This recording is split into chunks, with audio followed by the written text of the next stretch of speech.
Anda masih bersama kami pemirsa di kabar utama pagi, kita ke informasi lainnya di mana keributan antar pemuda terjadi di sebuah minimarket di Bandung, Jawa Barat. Buntut dari keributan tersebut, seorang pemuda menjadi sasaran salah tangkap yang dilakukan oleh salah satu klub motor.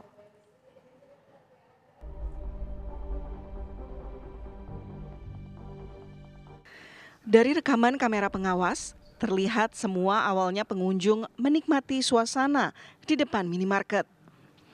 Tidak lama terjadi cekcok antara dua pemuda yang kemudian berkembang menjadi keributan hingga akhirnya adu jotos.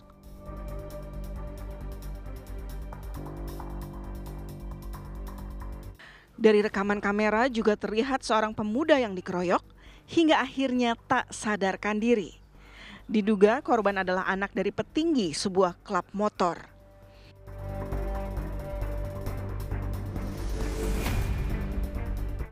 Buntut dari keributan tersebut, sekelompok orang dengan mengenakan kaos klub motor melakukan sweeping dan menganiaya seorang pria.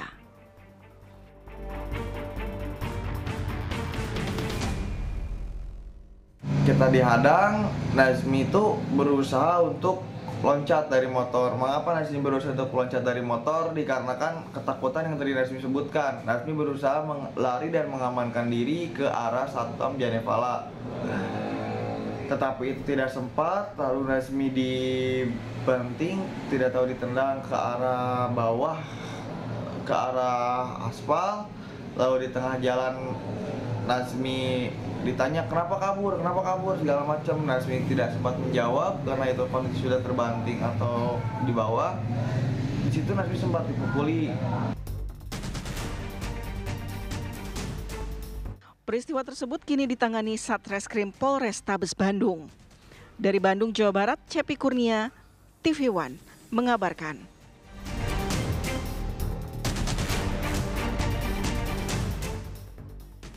Pemirsa, seorang pemuda di Bandung menjadi korban lampiasan salah satu sasaran buntut keributan yang terjadi di depan minimarket di Bandung, Jawa Barat.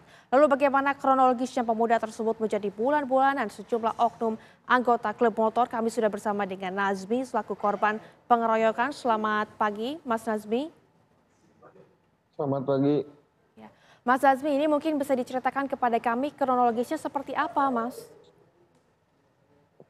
Baik, saya ceritakan secara garis besar mungkin. Berawal dari saya melintas di Jalan Aceh, kemudian saya memutarbalikan motor saya, serta saya menunggu teman, lalu ketika teman saya tidak ada, saya lanjut untuk pergi dan ketika saya akan pergi, saya dihadang oleh beberapa orang yang berasal dari klub motor tersebut. Saya dihadang dengan tidak pandang bulu, yaitu langsung dihadang, dihajar, dipukuli. Di situ saya berusaha kabur karena saya berinsting bahwa itu bukan orang-orang baik. Dan di situ saya tidak bisa kabur, langsung saya dipukuli dan diseret ke depan portal Kenari. Lalu setelah saya diseret, saya dipukuli kembali dan dianiaya secara bergantian oleh 20 orang.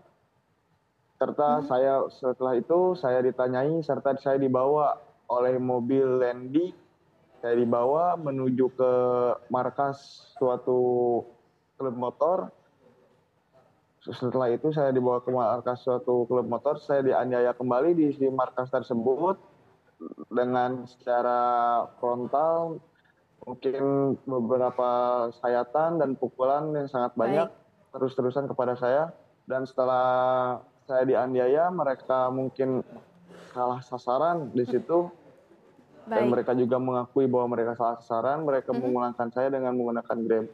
Oke, Mas Nazmi, ini kan tadi Anda mengungkapkan kalau misalkan dibawa ke salah satu markas milik klub motor, itu menggunakan mobil atau seperti apa, Mas?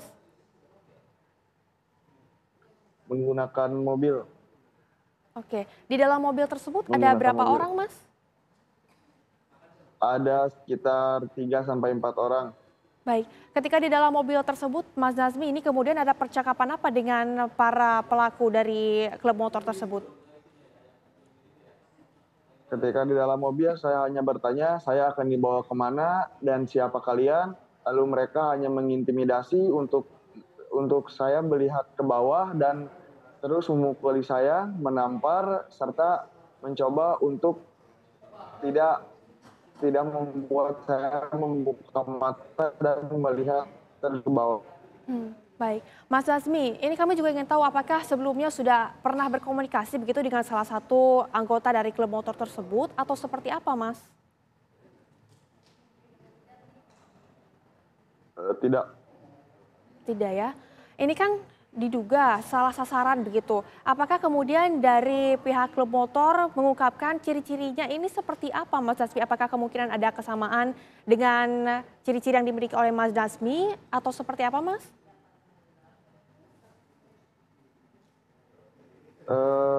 Saya kurang tahu, tapi anggota klub motor itu sudah mengklarifikasi dari awal pemukulan dan meminta maaf bahwa ini adalah salah sasaran. Salah satu anggota klub motor itu sudah berbicara kepada saya, mohon maaf ini salah sasaran, tapi saya tidak mengetahui mengapa alasan saya tetap dibawa ke markas klub motor tersebut.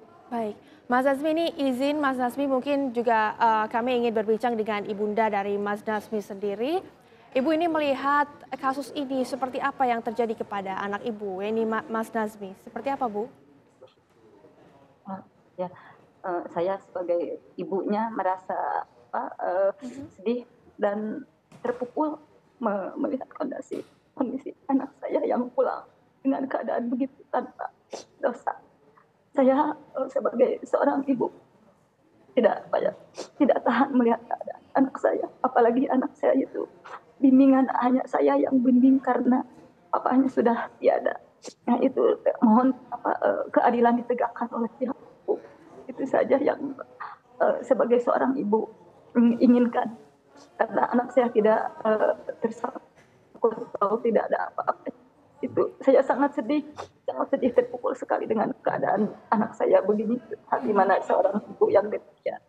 Baik, tentunya Ibu kami juga turut prihatin dengan apa yang terjadi kepada Mas Nazmi. Tapi Bu, ini kami juga ingin tahu Mas Nazmi ini anak keberapa Bu? Itu anak yang ketiga. Ini anak yang ketiga. Saya semuanya 3 laki-laki semua. Yang 2 sudah berkeluarga. Ini tanggungan saya satu-satunya. Harapan saya untuk masa depan saya. Ya, namanya seorang ibu tetap sayang kepada anak.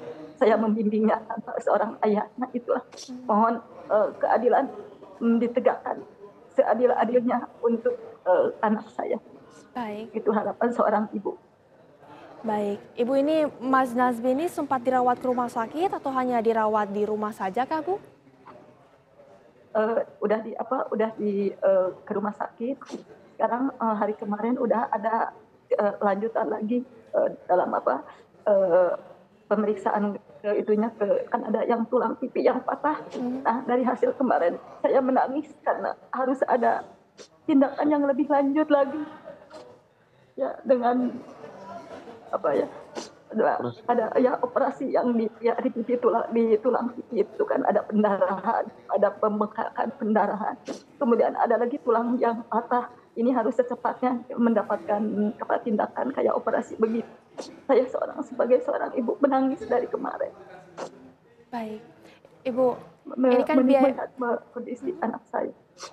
Baik, Ibu, ini kan kalau kita melihat ya biayanya mungkin akan sangat cukup besar. Kemudian yang menanggung biayanya seperti apa, Bu? Ya untuk sementara pihak kami, karena kami seorang ibu, apapun akan untuk anak ibu. Yang penting anak saya sehat, cepat pulih kembali. Kalau tidak dilakukan cepat tindakan, anak saya nanti kondisinya mendengar dari dokter akan lebih parah, ya begitu. Saya sedih itu, makanya saya dari kemarin itu nangis terus. Baik, Ibu, mungkin apakah ada yang ingin disampaikan kepada pihak kepolisian? Seperti apa, Bu? Ya, untuk Bapak Kepolisian yang menangani kasus ini, mudah-mudahan terima kasih atas cepat tanggapnya kasus ini dan mohon seadil-adilnya ditegakkan keadilan meskipun apapun mungkin yang terjadi, apalagi kepada anak ibu itu mungkin. Baik, Ibu Tati, ini kepada para pelaku, kemudian apa yang ingin disampaikan Ibu Tati? Oh iya, kepada pelaku mungkin hati ibu sebagai dari hati nurani kecil ibu.